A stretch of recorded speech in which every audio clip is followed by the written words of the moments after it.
திரிகோண பலன் அப்படின்னா என்ன சார் அப்படின்னு ஒருத்தர் கேட்டிருக்கிறாரு.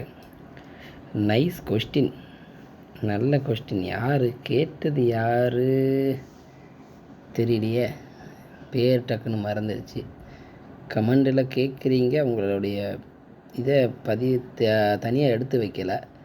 ஆனால் கேள்வி மட்டும் டக்குன்னு நீங்கள் கேட்குற கேள்விக்கு பதில் சொல்லணும் அப்படின்றதுனால கேள்வி டக்குன்னு மைண்டில் நிற்கிது. திரிகோண பலன் அப்படின்னா என்ன அப்படின்னு கேட்டிருக்கீங்க. நல்ல கேள்விங்க. முக்கியமாக ஜாதகம் கணிக்கும் பொழுது இது மெயினாக தெரிஞ்சுக்கிடணும். இதை வச்சே ஈஸியாக பலன் எடுத்துடலாம், ரொம்ப சுலபமாக பலன் எடுத்துடலாம். திரிகோண பலன் அப்படின்னா என்னென்னு பார்த்தீங்க அப்படின்னா, இதை நான் உங்களுக்கு விளக்குறதுக்காண்டி தான் உதாரண ஜாதகம் கூட ஒன்று ஸ்க்ரீனில் வச்சு சொல்லுவோம் அப்படின்னு வச்சுருக்கிறேன்.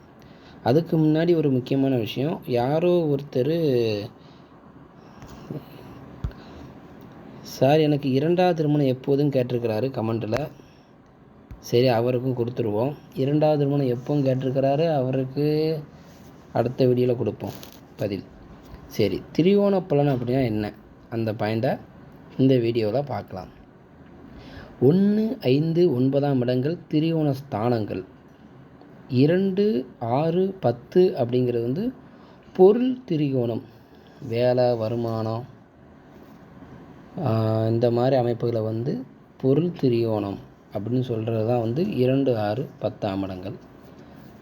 இன்பத் திரிகோணம், அதாவது திருமண வாழ்வு எப்படி அப்படிங்கிறத, திருமண வாழ்க்கையில் பெறக்கூடிய சுகம் எந்த அளவு அப்படிங்கிறத தெரிஞ்சுக்கிறதுக்கு தான் 3, 7, 11 அப்படிங்கிறது இன்பத் திரிகோணம். மோட்ச திரிகோணம் 4, 8, 12 அப்படிங்கிறது மோட்ச திரிகோணம். சரிங்களா? அப்போ 4, 8, 12 மோட்ச திரிகோணம் அப்படின்னா பார்த்திங்கன்னா வீடு பேருங்க.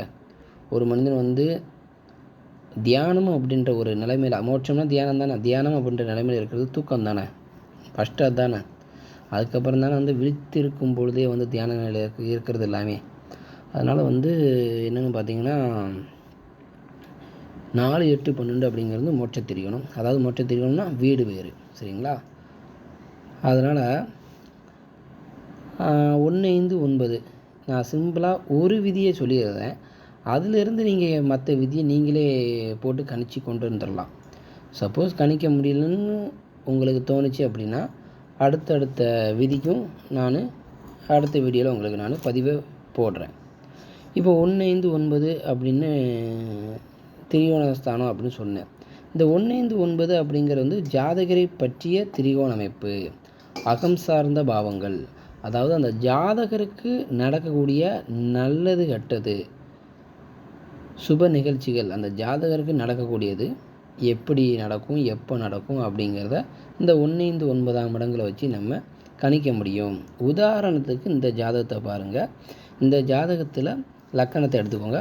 முதல்ல நம்ம லக்கண திரிகோணம் அப்படின்னு சொல்லக்கூடிய 1, 5, 9ஆம் வீடுகளுக்கு மட்டும் நான் உங்களுக்கு சொல்லித்தரேன். அடுத்து 2, 6, 10, 3, 7, 11, 4, 8, 12 அப்படிங்கிறது அது அடுத்தடுத்த வீடியோக்களில் யாராவது நீங்கள் தேவைன்னு கேட்டிங்கன்னா நான் பதிவிடுறேன். அப்போ லக்கணத்தில் மாந்தி இருக்கார். லக்கண அதிபதி என்னானாரும் பாருங்கள். மாந்தியை நம்ம பெருசாக கணிப்புக்குள்ளே இது நாள் வரைக்கும் கொண்டு வரல, கணக்குலையும் எடுக்கலை. கேரள நாட்டில் தான் மாந்திய அனுபவத்தில் கொண்டு பார்க்குறாங்க. நமக்கு 9 கிரகத்திலே பலன் கிடைச்சிருந்ததுனால மாந்தியை நம்ம இப்போ வரைக்கும் கையில் எடுக்கலை. அதுதான். அப்போ லக்கணத்தில் யார் இல்லை அப்படின்னு எடுத்துக்கோங்க. தேவைப்படுறவங்க மாந்தியை கூடுதல் கணிப்புக்கு எடுத்துக்கோங்க. சரி, அதுக்கு அடுத்தபடியாக லக்கணாதிபதி எங்கே இருக்காருன்னு பாருங்கள். லக்கணாதிபதி 9ஆம் வீட்டில் இருக்கிறாரு. அதுக்கடுத்து 5ஆம் வீட்டில் யார் இருக்கிறான்னு பாருங்கள். சூரியன், வேலன் இருக்கிறாங்க. 5ஆம் வீட்டு அதிபதி எங்கே இருக்கிறாரு? 2ஆம் வீட்டில் இருக்கிறாரு. 9ஆம் வீட்டில் யார் இருக்கிறாரு? சந்திரன் இருக்கிறாரு. முக்கியமாக சந்திரனை பார்க்கும்போது வளர்பிறை சந்திரனா தேய்பிறை சந்திரனா அப்படிங்கிறத பார்க்கணும். 9ஆம் வீட்டு அதிபதி எங்கே இருக்காருன்னு பார்க்கணும். அதாவது இந்த மாதிரியே தான் எல்லா பாவங்களையும் நீங்கள் பார்க்கணும். பொருள் திரிகோணம் சொல்லக்கூடிய 2, 6, 10ஆம் இடங்களாக இருந்தாலும் சரி, இன்பத் திரிகோணம் சொல்லக்கூடிய 3, 7, 11ஆம் பாவங்களாக இருந்தாலும் சரி, மோட்ச திரிகோணம் சொல்லக்கூடிய 4, 8, 12ஆம் பாவங்களாக இருந்தாலும் சரி, அந்த பாவத்தில் எந்த கிரகம் இருக்குது, அந்த பாவ அதிபதி எங்கே இருக்கார், இது ரெண்டையும் கொஞ்சம் தெளிவாக கவனிக்கணும். பாவம் ப்ளஸ் பாவ அதிபதி ரெண்டுக்கும் முக்கியத்துவம் கொடுத்து பார்க்கணும். அப்போ லக்கணம் லக்கணாதிபதி என்ன சந்திரன் அங்கே இருக்கிறாரு, எங்கே 9ஆம் வீட்டில் இருக்கிறாரு. சந்திரனுக்கு மட்டும் வளர்பிறை சந்திரனா தேய்பிறை சந்திரனா அப்படிங்கிறத நான் பார்க்கணும்னு சொல்லியிருந்தேன். ஏன்னா இப்போ 9ஆம் வீட்டில் போய் இந்த ஜாதத்தை பொறுத்த வரைக்கும் வளர்பிறை சந்திரன் தான் இருக்கிறாரு. இந்த வளர்பிறை சந்திரன் கண்டுபிடிக்கிறதுக்கு நான் ஏற்கனவே சொல்லியிருக்கிறேன். தேய்பிறை சந்திரனா வளர்பிறை சந்திரனா அப்படிங்கிறத நீங்கள் தெரிஞ்சுக்கிறதுக்கு சூரியனிலிருந்து எண்ணி 7 ராசிக்குள்ளே சந்திரன் இருந்தால் அந்த சாதகர் வளர்பிறையில் பிறந்தவர். 7வது ராசிக்கு அடுத்து 8, 9, 10, 12 இப்படின்னு இருந்துச்சு அப்படின்னா அவர் தேய்பிறையில் பிறந்தவர்.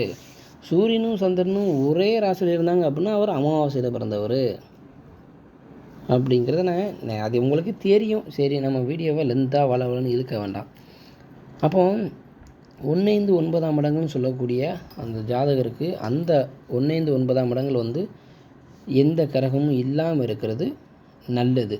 சாதகருக்கு சுப நிகழ்ச்சிகள், சாதகருக்கு அடுத்தடுத்த வாழ்க்கையில் அடுத்தடுத்த இலக்குகளை அடையக்கூடிய அமைப்புகள் ரொம்ப ஈஸியாக நடந்து போய்கிட்டே இருக்கும். சப்போஸ் அந்த இடங்களில் கிரகங்கள் இருக்குது அப்படின்னா அந்த கிரகங்கள் அந்த லக்கணத்துக்கு மோசமான கிரகங்களாக இருந்துடக்கூடாது. மோசமான கிரகங்கள்லாம் 6, 8, 12ஆம் வீட்டு அதிபதிகள், அதுக்கு அடுத்தபடியாக ராகு கேதுகள், இந்த மாதிரி கிரகங்கள் வந்து இந்த 1, 5, 9ஆம் இடங்களில் போய் இருந்துடக்கூடாது. அப்படி இருக்குது அப்படின்னா அதுக்குண்டான சாந்தி பரிகார முறைகளை மேற்கொண்டு சில பல முயற்சிகளை கையாள வேண்டிய வரும். சரி, அது அப்புறம் பார்க்கலாம். அப்போ இந்த ஜாதகத்தை எடுத்துக்கோங்க. லக்கணாதிபதி 9ஆம் வீட்டில் இருக்கிறது ஒரு வகையில் நல்லது.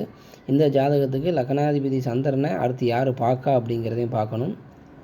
பாவம் எப்படி இருக்குது, பாவாதிபதி எப்படி இருக்கார், ரெண்டையும் கவனிக்கணும். அப்போ பாவாதிபதி சந்திரனை செவ்வாய் 8ஆம் பார்வையாக பார்க்குறாரா.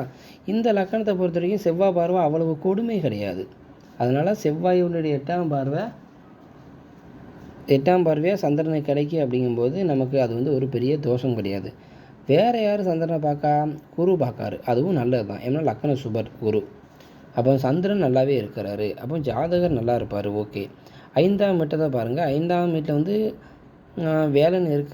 வேலனும் சூரியனும் இருக்கிறாங்க. அந்த 5ஆம் வீட்டை செவ்வாயும் சனியும் பார்க்குறாங்க. சனி 10ஆம் பார்வையாக பார்க்காரு, செவ்வாய் 4ஆம் பார்வையாக பார்க்காரு. அப்போ இந்த இடத்துல ஒரே ஒரு கிரகமானது வந்து ரொம்ப பாதிக்கப்படுது. கிட்டத்தட்ட பாவக்கிரகங்கள் அப்படி சொல்லப்போனால் செவ்வாய், சூரியன், சனி இந்த 3 கிரகத்தால் குரு மட்டும் கொஞ்சம் என்ன செஞ்சுருக்காரு, ஒரு இருளுக்குள்ளே மாட்டியிருக்கிறார் அப்படி மட்டும் சொல்லலாம். பாதிக்கப்பட்டிருக்காரா அப்படின்னு கேட்டிங்க அப்படின்னா அவர் டவுன் ஆகலை, அவர்கிட்ட வலிமை இருக்குது. இந்த விதியத்தை நீங்கள் கொஞ்சம் கூர்மையாக கவனிக்கணும். லக்கணாதிபதி ஓகே, 5ஆம் வீட்டு அதிபதி 2ஆம் வீட்டிலேருந்து சனியால் பார்க்கப்படுதாரு. 5ஆம் அதிபதிக்கிட்டேயும் வலிமை இருக்குது. ஆனால் சனி பார்வை அந்த வலிமை அந்த அமைப்பு கிடைக்கிறது கொஞ்சம் என்ன செய்யும் அப்படிங்கிறத காட்டுது, தடங்களாகி தாமதமாகி கிடைக்கும் அப்படிங்கிறத காட்டுது. சனி பார்வை சர்வநாசம்தான், இல்லைன்னு சொல்லலை. அப்போ சனி பார்வை சர்வநாசமாக ஆக்கணும் அப்படின்னா சனியால் பார்க்கப்படக்கூடிய கிரகம் டம்மியாக இருந்தால் தான் வந்து சர்வநாசம் சொல்லலாம். இங்கே சனியால் பார்க்கப்படக்கூடிய கிரகமானது செவ்வாய் வலிமையாக தான் இருக்குது. அப்போ இந்த பலன் என்ன அப்படின்னு கேட்டிங்கன்னா, இப்படி இருந்துச்சு அப்படின்னா சாதகருக்கு அந்த 5ஆம் வீட்டு ஆதிபத்திய பலன்கள் சொல்லக்கூடிய பலன்கள் நல்லாவே இருக்கும். அதை அவரால் வந்து சீக்கிரத்தில் அனுபவிக்க முடியாதுங்க. இப்போ உதாரணத்துக்கு 5ஆம் இடம் பூர்வீக வீடுன்னு வச்சுக்கிடலாம். அவரால் பூர்வீக வீட்டில் இருக்க முடியாத ஒரு இதில் இருக்கலாம். 5ஆம் இடம் பூர்வீக ஸ்தானம் இல்லையா. பூர்வீகம்னா என்ன, அவர் பிறந்த ஊருன்னு கூட எடுத்துக்கலாம். அப்போ பிறந்த ஊரில் இல்லாமல் வெளியூரில் போய் இருக்கலாம். அவர் பிறந்த வீட்டில் இருக்க முடியாமல் வெளியில் வேறு இடங்களில் வீடு வாடகைக்கு பார்த்து இருக்கலாம். அந்த 5ஆம் வீட்டு அதிபதி வலிமையாக இருக்கிறாரு, சனியோட பார்வை இருக்கிறதுனால இருந்தும் அந்த பலனை அனுபவிக்க முடியாமல் கொஞ்சம் சங்கடப்படுவார். அடுத்து 9ஆம் வீட்டு அதிபதி 5ஆம் வீட்டில் இருக்கிறாரு, அவரும் நல்லா தான் இருக்கிறாரு. ஆனால் சூரியன், சனி, செவ்வாய் அந்த 3 கிரகங்களுடைய சேர்க்கை, அதாவது பிடியில் தான் வந்து அந்த வேலன் இருக்கிறாரு. அப்போ அந்த வேலனுடைய பலன் என்னன்னு பார்த்தீங்க அப்படின்னா, இப்போ செவ்வாய்க்கு சொன்ன பார்த்தீங்களா, இதே போல தாங்க அந்த வேலனுக்கும். அப்போ ஒரு ஜாதகர்னு சொல்லக்கூடிய அந்த ஒரு ஜாதகருக்கு திரிகோணஸ்தான பலன்கள் என்னன்னு கேட்டிருந்தீங்களா.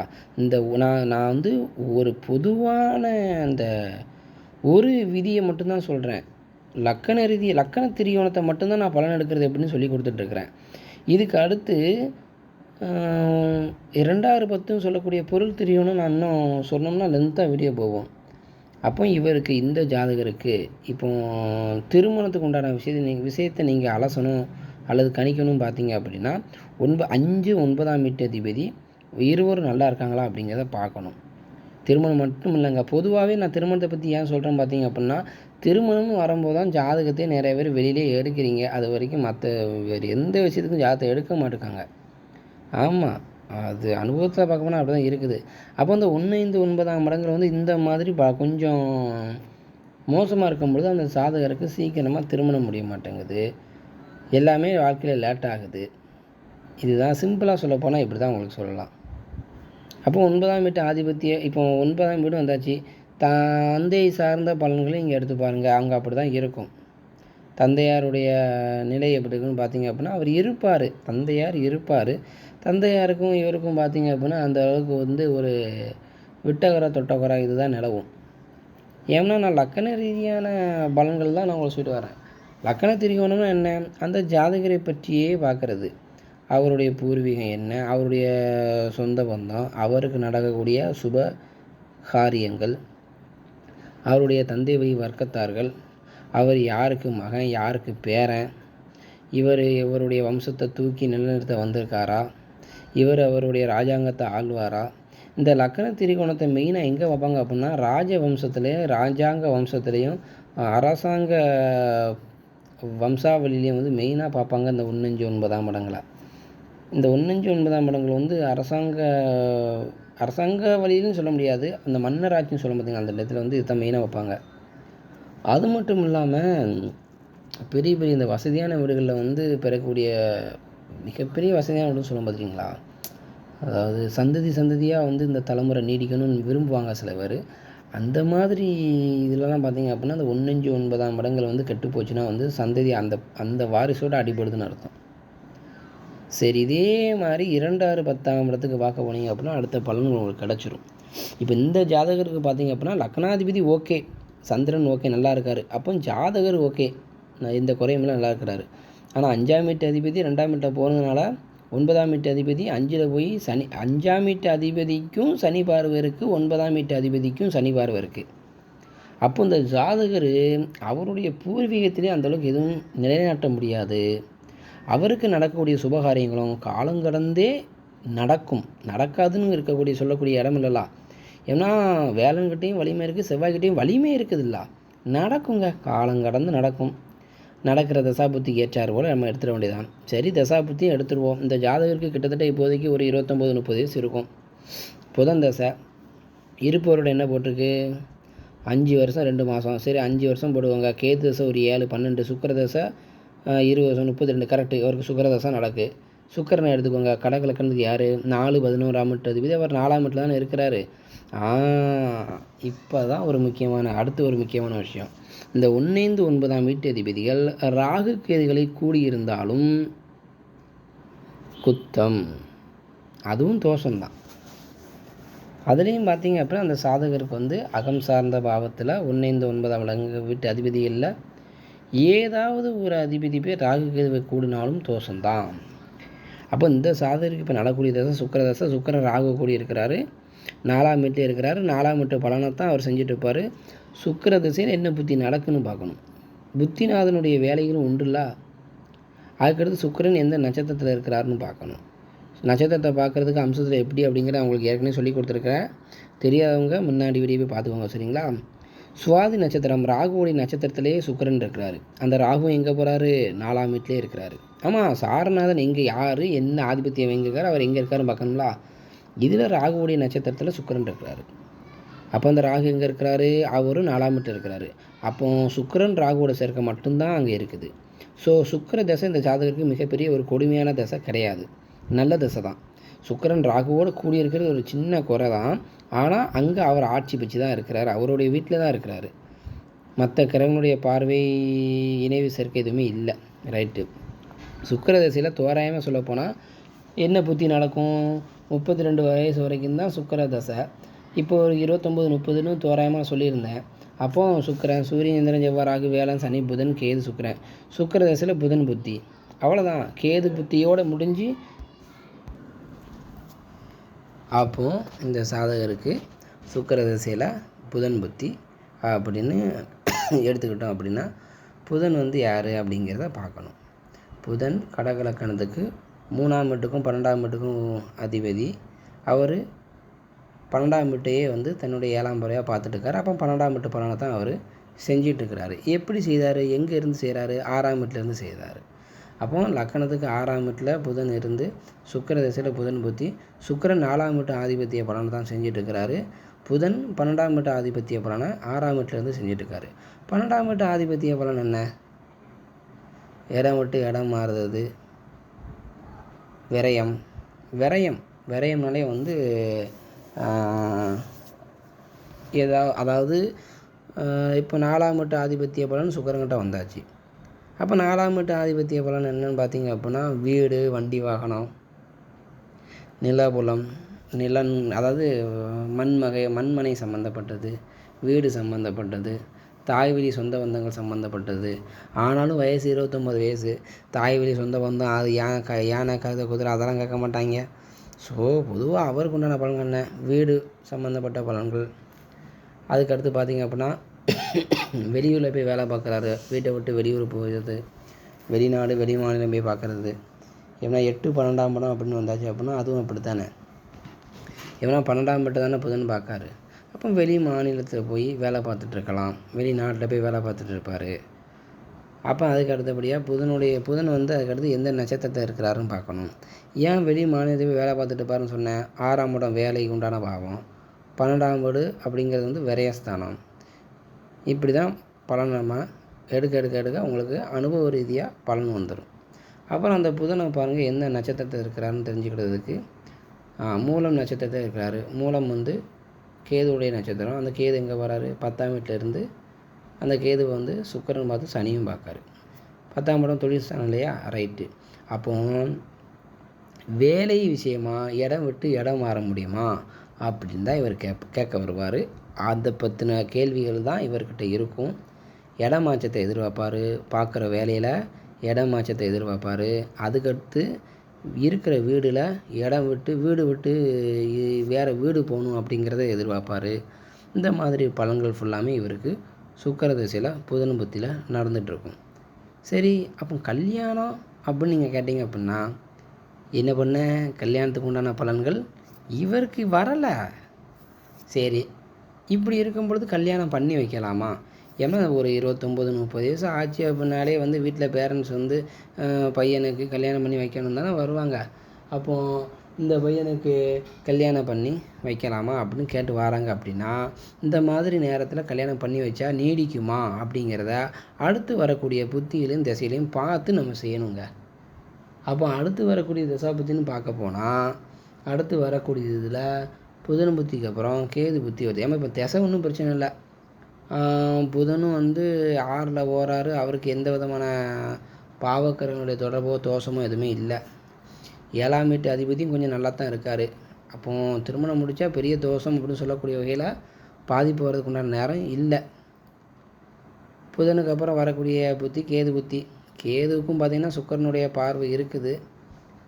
அது கேது புத்தி கெடுதலை செய்யுமா நல்லது செய்யுமா அப்படிங்கிறத நம்ம கணிச்சுக்கிடணும்.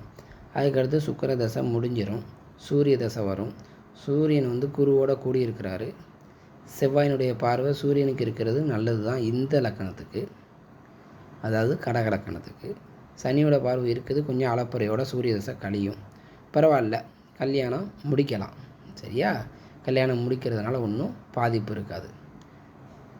அப்போ மாலை பொருத்தமே வரலைன்னு சொல்கிறீங்க, திருமணத்துக்குள்ள நேரம் வரலன்னு சொல்கிறீங்க, ஆனால் கல்யாணம் எப்படி முடிக்கிறது அப்படின்னு இன்னும் ஒரு சிலருக்கு சந்தேகம் வரும். என்ன செய்ய? வயசு ஆகுதுல்ல, முடிக்கணும் அப்படின்னா இதெல்லாம் பார்க்கணும். நமக்கு தேவை என்ன? கல்யாண கிரகம் நமக்கு சுக்கிரனோட திசை ஓடுது, அது ஒரு முக்கியமான பாயிண்ட்டு. ஏதாவது ஒரு பாயிண்ட் இருக்கான்னு தான் நம்ம பார்க்க முடியும். வரலை அப்படிங்கிறது தெரியுது, அதற்குண்டான கிரக சம்பந்தங்கள் இருக்குதான்னு பார்த்துக்கிடணும். இப்போ அதுக்குண்டான கிரக சம்பந்தத்தை நான் சொல்லுதேன், அதையும் நீங்கள் நோட் பண்ணி பாருங்கள், உங்களுக்கு புரியும். புதனை விட்டுருங்க.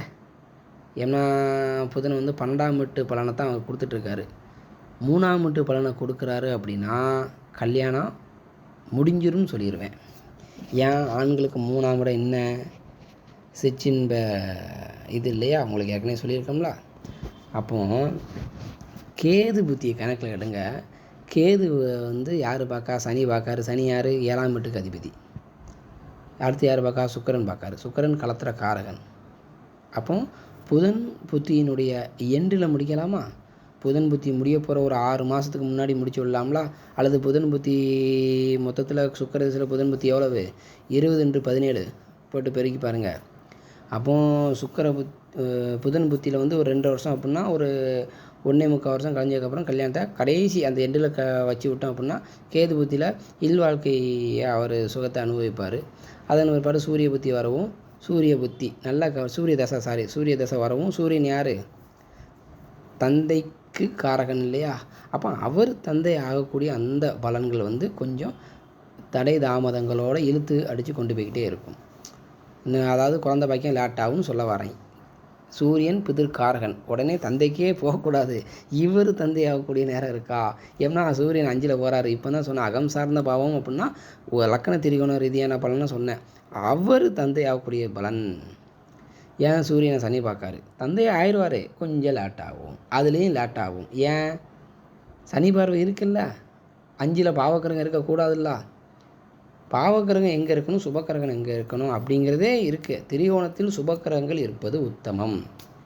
நாராயண சித்தராருடைய மணிகண்ட கேரளம் அப்படின்ற புஸ்தகத்தில் பார்த்தீங்க அப்படின்னா எந்தெந்த கிரகங்கள் எந்தெந்த ஸ்தானத்தில் இருக்கணும் அப்படிங்கிறத தெளிவாக கொடுத்துருப்பாரு. சூப்பராக இருக்கும் அந்த புக்கு.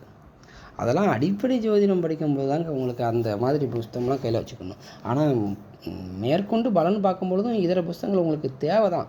அப்பப்போ ஏதாவது ஒரு ஒரு சந்தேகம் வருது பார்க்கணும் அப்படின்னா அந்த புக்கை எடுத்து பார்த்துக்கிட வேண்டியதான். சரி, ஓகேங்க. நான் இந்த வீடியோ வந்து லென்த்தாக போட்டுட்டேன். எப்படி இருக்குன்னு தெரியல, பாருங்கள்.